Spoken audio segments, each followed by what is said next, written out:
ஏங்க, எனக்கு ஒரு சின்ன கேள்வி. கெட்டவங்கன்னா யாரங்க சொல்லலாம்? கெட்டவங்க வேதாகமத்துல போடப்பட்டிருக்கு பாருங்க. ஒருத்தனுக்கு ஒரு தாளந்து கொடுக்கப்படுது, ஒருத்தனுக்கு 5 தாளந்து கொடுக்கப்படுது.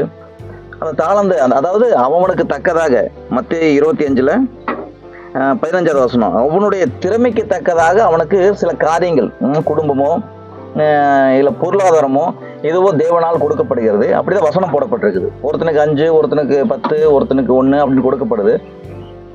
அந்த கொடுக்கப்படுகிற தாளந்த ஒருத்தன் 5 10 ஆகிட்டான், 10 20 ஆகிட்டான். ஆனா அந்த 1 வாங்கினவன் அப்படியே கம்முன்னு வச்சுட்டான்.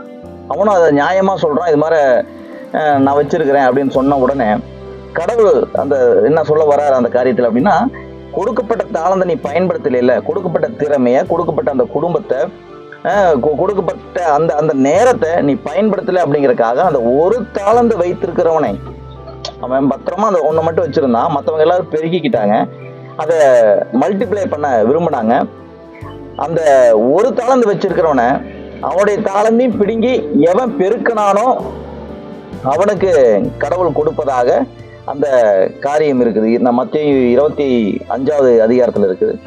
என்ன போடப்பட்டிருக்கு பாருங்க, மத்தேயு 25ல அவனிடத்தில் இருக்கிற தாளந்தை எடுத்து 10 தாளந்து உள்ளவனுக்கு கொடுங்கள் என்று சொல்லி, உள்ளவனவனும் அவனுக்கு கொடுக்கப்படும், உள்ளவனவனும் அவனுக்கு கொடுக்கப்படும், இல்லாதவனிடத்திலிருந்து உள்ளதும் எடுத்துக்கொள்ளப்படும். இல்லாதவனிடத்துல அப்படின்னா பயன்படுத்தாம டைம் வேஸ்ட் பண்றவனா இருக்கலாம், இல்ல தன்னுடைய குடும்பத்தை கவனிக்காதவர்களாக இருக்கலாம், இல்ல கொடுக்கப்பட்ட அந்த என்னமோ பொருளாதாரமோ என்னமோ என்ன சூழ்நிலையோ கொடுக்கப்பட்டதை பயன்படுத்துறவர்களை தேவனுக்கு ரொம்ப பிடிக்குது.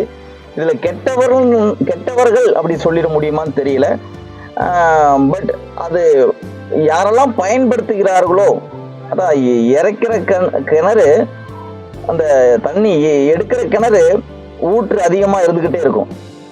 ஆனா தேங்கி இருக்கிறது அப்படி இருக்காது. அதனால பயன்படுத்துகிற அளவுக்கு தேவனால் ஆசீர்வாதங்கள் கொடுக்கப்படும். இதுல இதை பயன்படுத்தலைன்னா அவங்களும் கெட்டு போறாங்க, தன்னை நம்பி இருக்கிற குடும்பங்களும் கஷ்டப்படுது. அதனால தேவனால் கொடுக்கப்பட்டது எல்லாத்தையும் முடிந்தவரை பயன்படுத்துவோம். ஆமென். தேங்க்யூ.